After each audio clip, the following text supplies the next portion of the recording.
during the COVID-19 pandemic crisis, there are 100 million jobs were lost.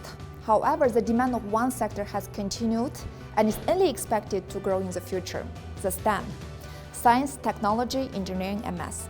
And usually this sector is heavily dominated by men. In addition, COVID-19 has also accelerated the transition towards the future of work.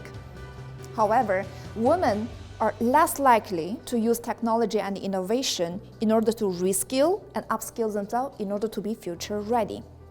United Nations Development Program in Kyrgyzstan is conducting the first needs assessment of STEM women since the COVID-19.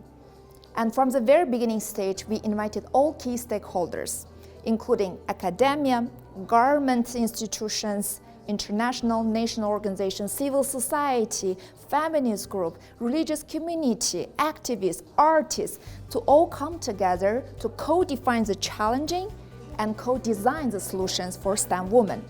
We very much look forward to sharing our result of the research, so let's stay connected.